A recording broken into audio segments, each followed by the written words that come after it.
Bismillahirrahmanirrahim. Assalamualaikum warahmatullahi taala wabarakatuh. Alhamdulillahirabbil alamin. Wassalatu wassalamu ala asyrafil anbiya'i wal mursalin wa ala alihi wa sahbihi ajma'in. Qala rabbi shrah li sadri wa yassir li amri wahlul 'uqdatam min lisani yafqahu qawli. Subhanaka la ilma lana illa ma 'allamtana innaka antas samiul alim wa la haula wa la quwwata illa billahil aliyyil azim. Alhamdulillah syukur kita kehadrat Allah Subhanahu Wa Taala kerana kita masih lagi diberi ruang dan peluang, masih dipanjangkan usia, masih diberikan umur yang panjang, masih diberi nikmat kesihatan dan pada kali ini dapat lagi kita teruskan siri kafa berkaitan dengan subjek kafa tahun 3 yang mana kita akan membincangkan berkaitan dengan adab menziarahi orang sakit. Okey, adat menziarahi orang sakit. Dalam kehidupan kita ni pasti pernah merasakan kesakitan, sama ada diri kita sendiri ataupun kita menyaksikan kesakitan yang ditanggung oleh orang lain.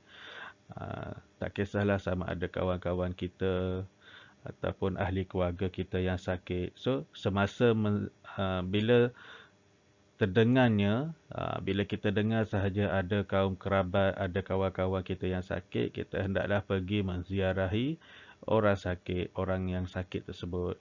So, semasa kita pergi menziarahi orang sakit tu ada adab-adab ataupun uh, ada adab yang kita kena amalkan. Okey. Dan kita tengok berkaitan dengan ada adab menziarahi orang sakit.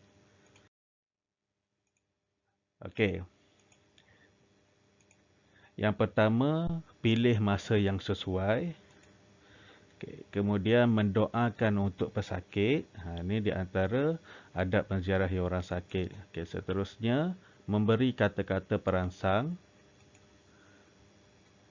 Membantu memenuhi keperluan pesakit dan keluarga mereka.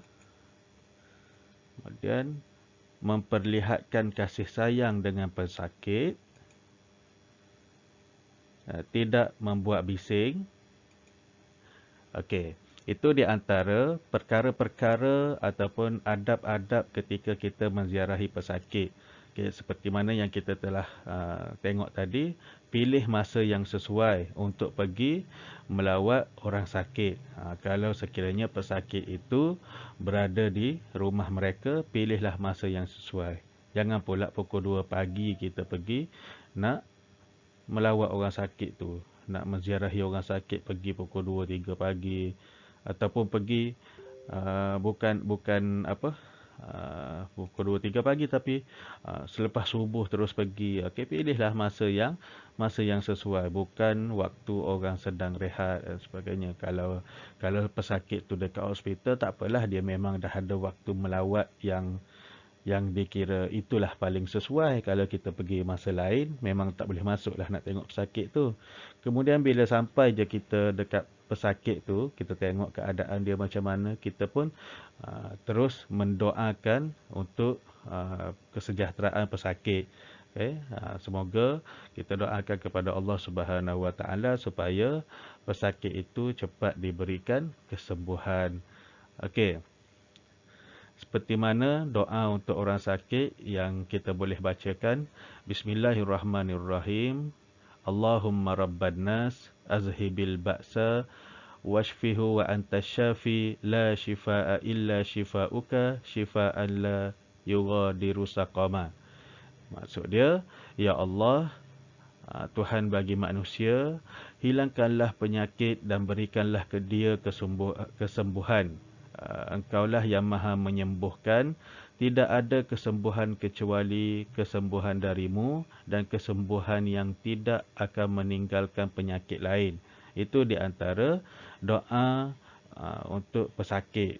Kalau kita tak hafal, bolehlah doakanlah apa sahaja untuk pesakit itu. Doakan kesejahteraan dia, semoga dia dipermudahkan urusan, dihilangkan segala penyakitnya, kembali sihat seperti sedia kala. Kemudian kita boleh beri kata-kata semangat.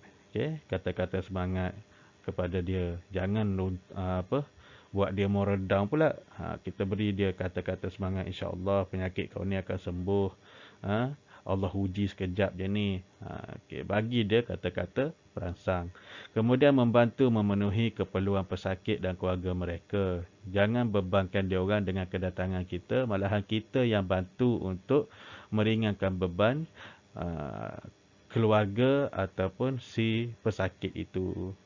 Okey, kita perlihatkan kasih sayang dengan pesakit. Tunjukkanlah yang kita ni care terhadap dia. Okey. Kemudian semasa pergi melawat pesakit tu, kita tidaklah berbuat bising dengan perkara-perkara yang lain.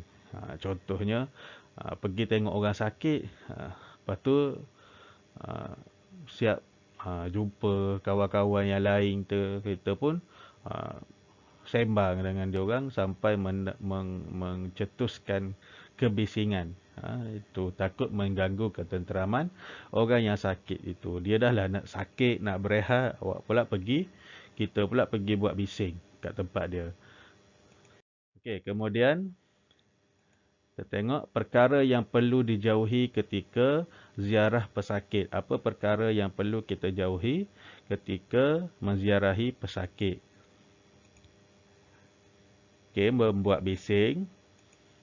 Jangan buat bising. Melawat terlalu lama. Makan makanan pesakit. Mengganggu ketenteraman pesakit. Timbulkan kerisauan pesakit. Merisaukan ahli keluarga pesakit. Okey, itu saja. Okey, jadi ini adalah antara 6 perkara yang kita perlu jauhi ketika kita menziarahi pesakit. Of course, semestinya kita jangan berbuat bising ketika pergi melawat pesakit, menziarahi pesakit. Jangan buat bising. Jangan pula melawat dengan masa yang terlalu lama. Kita pergi pukul 8 pagi, aku datang ni nak melawat kau ni. 8 pagi, pukul 2 petang tak balik lagi. Kita je ada kat situ. Orang yang datang kemudian daripada kita dah silih berganti dah. Okay, datang balik. Kita masih still lagi ada kat situ. So jangan melawat terlalu lama sebab kita akan mengganggu waktu rehat pesakit itu. Dia ada waktu dia yang dia bolehlah nak layan orang.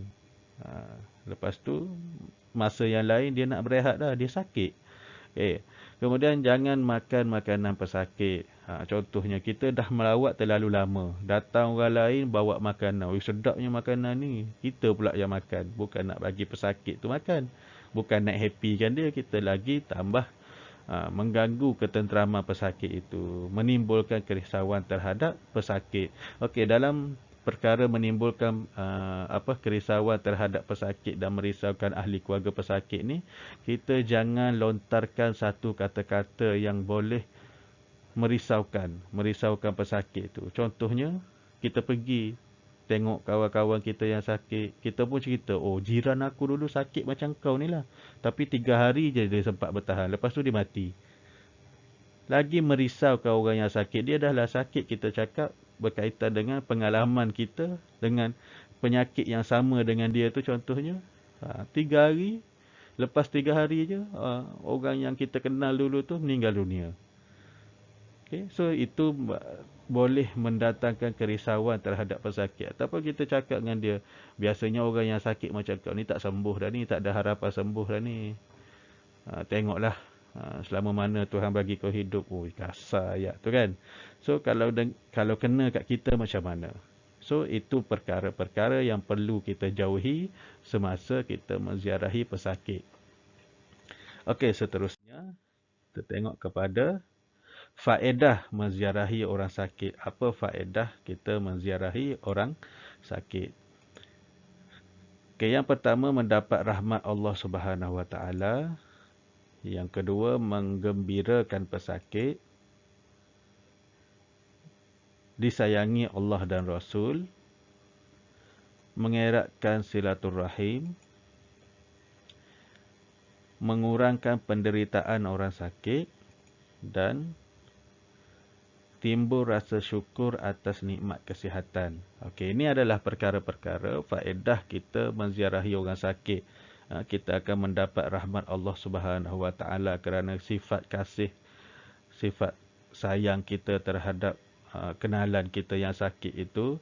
Kita pergi dalam masa yang sama boleh mengembirakan hati pesakit itu. Dia pun rasa bila kita pergi melawat ni, dia akan rasa, oh ada lagi orang yang ingatkan aku walaupun dalam keadaan aku macam ni.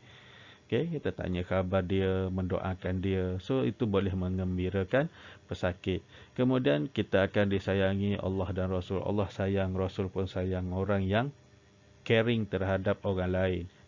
Pada masa yang sama, kita juga dapat mengeratkan tali hubungan silaturrahim di antara kita dengan keluarga pesakit tersebut.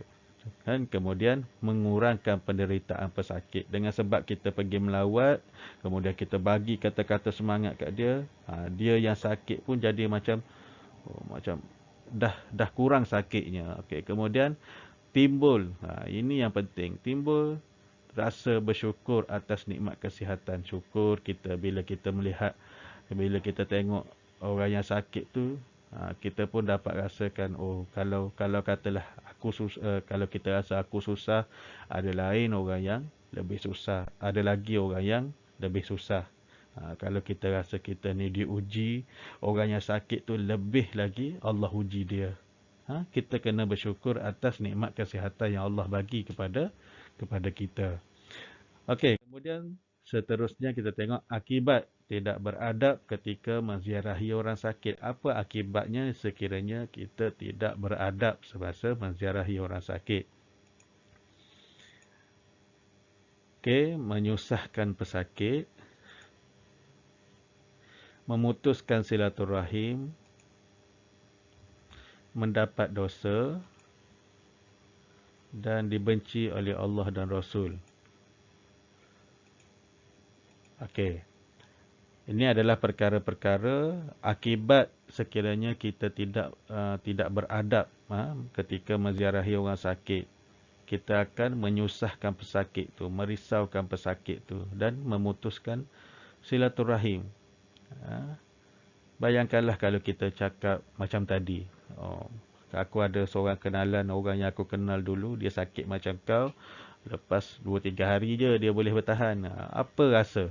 Kita satunya menyusahkan pesakit, menyusahkan ahli keluarga dia, merisaukan dia, kemudian dengan cara yang sama memutuskan silaturahim. Kenapa? Dengan sebab mulut kita tu agak-agak kita lah, ada tak lagi orang yang nak terima kita sebagai pelawat. Okay? Kemudian, of course lah mendapat dosa dan dibenci oleh Allah dan Rasul atas sebab perangai kita yang macam tu. Okay? Dan saya rasa sekadar itu sahaja apa yang kita boleh kongsikan berkaitan dengan adab menziarahi orang sakit. Semoga dengan video ini dapat membantu untuk sama-sama kita mengulang kaji pelajaran dan kita mengamalkanlah adab menziarahi orang sakit apabila kita berpeluang untuk menziarahi orang sakit. Okay, segala yang baik itu datangnya daripada Allah Subhanahu Wa Taala dan segala kekurangan itu adalah kelemahan diri saya sendiri. Wallahu a'lam bissawab. Assalamualaikum warahmatullahi taala wabarakatuh.